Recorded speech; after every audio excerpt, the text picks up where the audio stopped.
football. It's personal between me and you, and I'm going to do you some serious harm, you big stiff idiot.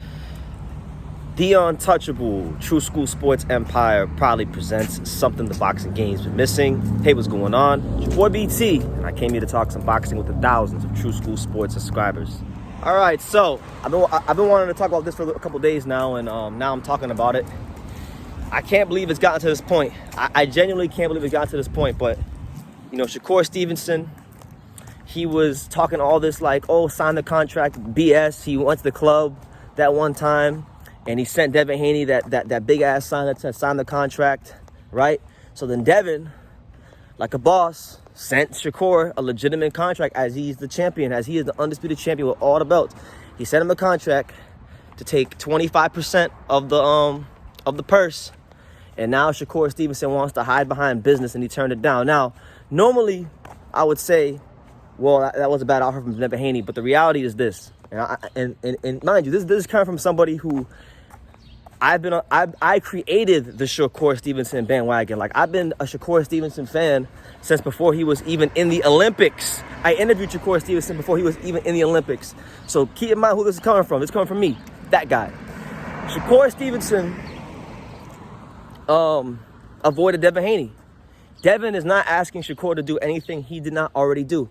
Devin, when he fought George Kambosos, specifically the first time, he got about 20% or 22%, somewhere in that range of the purse. And he took short money. And unlike what Shakur has to do, he went on the plane, went all the way to the land down under in Australia and beat him. So he made that sacrifice for money because he understood that if he made that sacrifice and he won, it would put him in a power position to dictate things moving forward in the sport of boxing.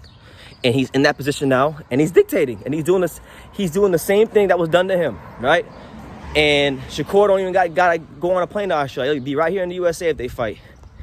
And what's crazy is, right, Devin is, to me, like, Devin is a good fighter. Like, I'm not trying to put down Devin. Devin is a skilled fighter. He's a world-class fighter. But as far as his overall skill set, I think Devin is very basic. I think he's very good at what he does, but like there's not a lot of dimensions to Devin Haney. Like I don't see this, like, they used to compare him to Floyd Mayweather. I don't see Floyd Mayweather. I don't see, a guy that is, I don't see a guy that's special. I'll say it like that. I don't see a guy that's overly special. Good fighter, world championship fighter,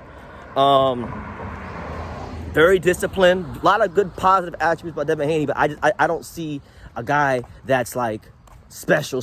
You know what I mean? I've always thought Shakur Stevenson was special, so it raises my eyebrows that Shakur Stevenson turned down the fight because Shakur's been saying, oh, I did this to Devin in sparring, I did that to Devin in sparring. If me and Devin fought, I'll smoke him, this, that, and the third. So he gets the opportunity.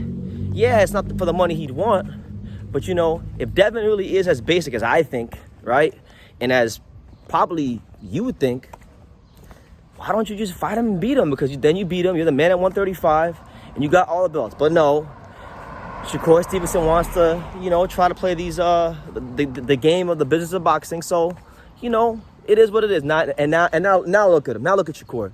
Shakur is over here, let's just call a spade a spade. Shakur's over here kissing Lomachenko's ass, trying to make a fight happen with him, glazing, as the young kids would say. He's over here glazing Lomachenko. For those that don't know, the term glazing means like to kiss the ass or to just gas up or try to get on the good side, try to suck up to the next person, right? He's over here doing that Lomachenko, trying to make a fight Lomachenko happen on Twitter. And Lomachenko told Shakur Stevenson pretty much, I got unfinished business with Devin Haney. So it is what it is. Shakur Stevenson, like, I still think highly of him as a fighter, but the fact that he turned down Devin Haney's 25% offer, when I think it's fair, right? Because my thing is, he's not asking Shakur to do anything he hadn't already done. And Shakur had the audacity. He had the audacity to fix his lips and say that, oh, this is this. Now I understand my boy Crawford went through. This is not like Crawford. You are not Bud, all right? Terrence, when he fought Earl, when the whole Earl Terrence stuff started in 2018, Terrence First fight at 135 was for a belt. By the time he already had a fight at 147, I should say. By the time Terrence had a fight at welterweight, he was already a champion, all right? So he had a bit of leverage. And at the time, too, when Terrence was at 147, Earl only had one belt. He only had the IBF. So they were on an equal playing field with belts. So it's not the same thing, all right? You don't have any belts, and Devin has all of them from the jump. So it's a whole different landscape. It's a whole different scenario. So the unfortunate part is, right, like, and I'm going to just say this at the front end of the video.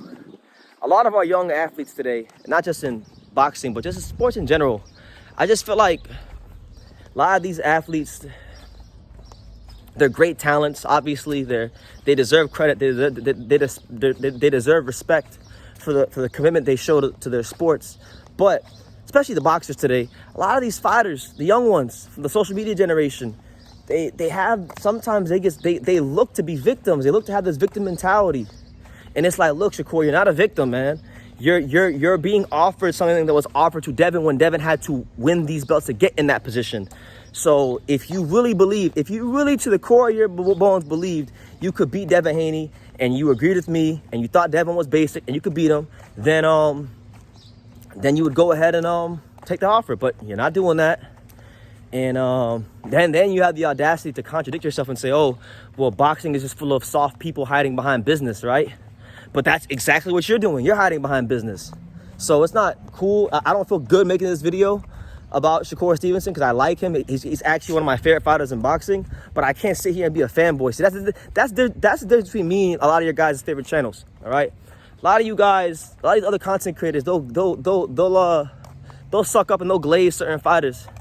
And if if a fighter that they like does some BS, they won't call him out on it. But for me, I don't care anymore. I don't care. I don't give a damn. Like, it could be a fighter I like. It could be a fighter that I've liked since before they're even pro. If they do some fugazi shit, they're gonna get called out on it, and that's just what it is. So this is no different. I hope at some point both fighters can come to an agreement. I personally think that Shakur is just it's a negotiating tactic. You know, you don't accept the first offer ever when you negotiate anything, right? But still, it's like, bro, if you really, the way he's acting and crying on social media about not fighting Devin is his fault. It's nobody else's fault but his. And that's just what it is. And he's not getting a pass here, no matter how much I like him. So best wishes to him. I'm still a Shakur Stevenson fan, but in this scenario, he did avoid basic Devin Haney. Ain't that something? So maybe from all those sparring sessions they had back in the day, maybe there was something that happened in the ring that we can't see that bothered Shakur Stevenson, that didn't want him to take the fight with Devin Haney. And maybe I have to start to give some credence and some thought to the fact that maybe Devin isn't quite as basic as I think, and that's why Shakur didn't take the fight, because if he was really that basic, we'd have a fight on our hands. So make of that what you will, but leave your comments down below. Make sure you guys take the time to subscribe. And like I say in every single one of these videos, you can love me or you can hate me, but I'm just a kid from Daniel. So until next time, take care, guys. Thank you for watching another video on the Untouchable True School Sports Empire. We're here at the Hatanaka Boxing Gym in Nagoya, Japan. And for more great videos just like this one, make sure you guys click right here.